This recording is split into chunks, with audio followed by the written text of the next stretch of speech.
Naghanda ng Department of Justice o DOJ sa posibleng pag-aresto ng International Criminal Court o ICC kay dating Pangulong Rodrigo Digong Duterte.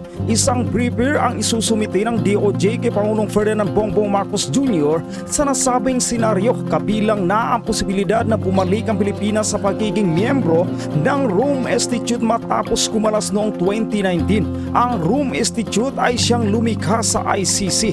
Isinuwalat ni DOJ Assistant Secretary Michael Clavano nitong Miyerkules na ang legal team ng kagawaran na naghanda na sa lahat ng senaryo para ipakita kay Pangulong Marcos ang progreso ng isinagawang investigasyon ng ICC sa madugong drug war ng Duterte administrasyon na kumitil sa higit 6,000 drug suspect. Nauna nang sinabi ni Pangulong Marcos na hindi makikipagtulungan ang Pilipinas sa ICC sakaling magpalabas sila ng arrest warrant laban kay Duterte at iba pang kinasuhan sa crimes against humanity. Nitong Martes lamang sinabi ni dating Senador Antonio Trillanes na posibleng magbago ang isip ni Marcos dahil sa walang humpay na destabilization plot ng kampo ni Duterte. Ang isinagawang investigasyon ng Senate Committee on Public Order and Dangerous Drugs hinggil sa nalik na report umano ng Philippine Drug Enforcement Agency o PDEA na nagsasangkot kay Marcos at sa aktres na si Maricel Soriano sa drug list ay bahagi umano ng destabilization plot ayon kay Trillanes. Nilinaw naman ni Clavano na hindi nag-request ng briefer ang Pangulo kundi regular na trabaho ng DOJ na gumawa nito. Pagdating ng warrant of arrest ng ICC, ito, i-brief na si Marcos kung anong gagawin niya. So maraming options, guys. Maraming options. Pwede mamili si Presidente Marcos ng iba't ibang options. Ngayon, malamang at sa malamang, yung kanyang option na pipiliin ay depende sa sitwasyon ng bansa. Sabi ni Trillanes, June or July, malapit na. April na. Oh. Anong April? Sorry. May na pala, pero sobra naman ako masyado kasi busy, nakakalimutan na yung date, no? Mayo na pala, May. Oh, May 9. May, June. June na pala yung susunod. June, July. Nako.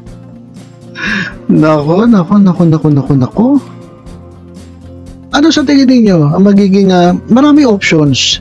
Hindi naman necessarily kumbaga para pipindutin agad ni Marcos yung sige, arrestuhin nyo na yan si Duterte. Hindi o kaya naman babalik sila sa ICC. Sige, sama uli kami sa inyo sa ICC. Hindi yun ibibrief siya kasi bibig ilalatag sa kanya yung mga options. Pwedeng harangin niya yung warrant of arrest. Pwedeng hindi niya kilalanin ng ICC. Pwedeng payagan niya itong ICC na arestuhin itong si Duterte at yung ilang pang mga sangkot niyan sa war on drugs kuno. Pagdating dun sa pagbalik sa ICC, marami siyang pagpipiliang options. Pwedeng umayaw siya, pwedeng bumalik. Lahat ng yan ay depende sa sitwasyon. Alright. Now, ano ba ang sitwasyon? Ano ba ang sitwasyon? Ang sitwasyon ngayon mga kababayan, itong grupo ni Duterte, itong grupo ng kaalyado ni Sara Duterte, kabi-kabila ang gawa ng mga kilos protesta, kabi-kabila ang sigaw ng mga kaalyado nila na itong AFP, lalong-lalo na itong sino yun? Nananawagan sa AFP na tumalikod o i-withdraw ang kanilang support kay Presidente Marcos, na sa tingin ko yun ay pagpupukaw na ng rebellion, inciting to sedition.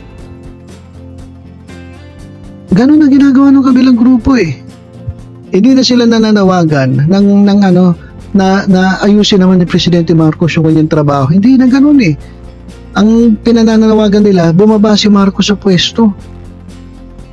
Dahil gusto nila si Sara Duterte ang ilalagay nila sa pwesto na anak mismo nung pinuno ng grupo na talagang nananawagan na umalis si Marcos sa pwesto. So, self-interest guys. Sariling interes.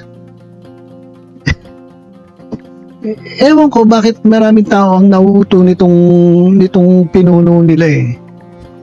Akala nila lagi sinisigaw. Ito guys, napansin ko sa kanilang mga rally, sinisigaw nila, gutom na ang mga Pilipino. Gutom na ang mga Pilipino. Diyan ba sa ginagawa niyong rally, sa panggugulo sa gobyerno, sa paghikayat ng mga tao na labanan ng gobyerno, sa tingin ninyo, matatanggal ang gutom ng mga Pilipinong sinasabi niyo na nagugutom?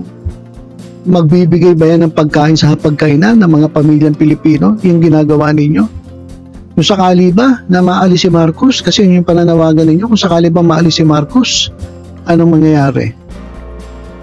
Gaganda ba ekonomiya natin? Hindi, mas lalong babagsak.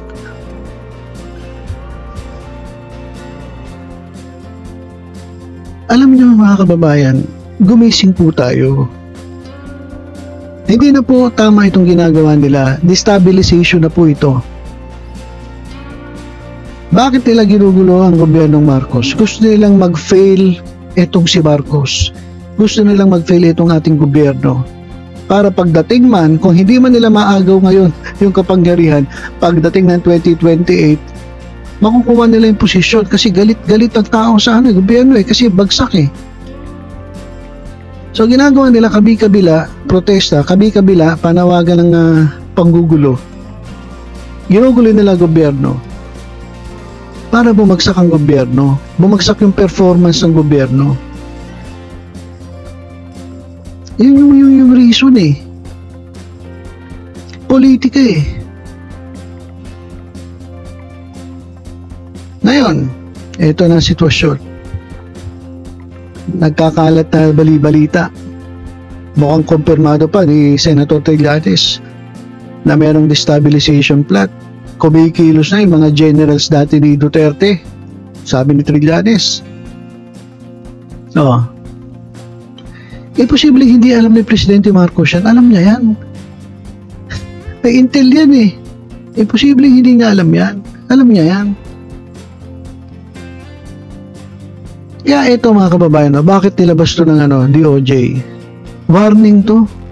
Warning to dun sa mga kumakalaban sa gobyerno. Warning to mga kababayan. Kapag hindi tumigil ito mga DD shit na ito, na walang ginawa kundi manira, manlait, magmura, kasama na rin yung mga kasama niya dyan na may mga sarili ding interest. Vic Rodriguez, Glenn Chong, Harry Roque, may mga sariling interest din yan eh. Hindi naman yung nagsisigaw dyan dahil sa mahal nila bayan eh. Sariling interest yan. May mga sariling interest yan. Gusto nila pumwesto sa gobyerno kasi ngayon wala, nga sila, nga. Gusto nilang pumwesto. Ngayon, ayan na. Mayo na pala. Kala ko Abril, May. Susunod na buwan, June, July. Ito yung buwan, midterm. Ito yung mga buwan na sinabi ni Antonio Trillanes na dadating na itong warrant of arrest galing sa ICC. Kinakailangan nilang i-brief si Marcos, si Presidente Marcos. Sir, lalatag namin sa inyo. Ano ang magiging desisyon ninyo? Kami na may susunod lamang sa inyo. Ngayon, mga DD shit. Sige. Tuloy nyo pa. Galitin nyo si Marcos. Galitin nyo ang gobyerno. Tingnan nyo kung anong mangyari. Sabihin ng mga iba dyan, ba si Philip Salvador? Baka humarang sa ICC. Teka, hindi pwede yan. Nangako ko dun sa sinabi ko sa sa PDP. Ibibigay ko buhay ko kay Presidente Duterte. Sino pa nagsabi ng mga ganon? Na ibibigay nila buhay nila kay Duterte? Si Harry Roque, haharap din doon sa ICC. Si Sara Duterte ang aming presidente, hindi si Marcos.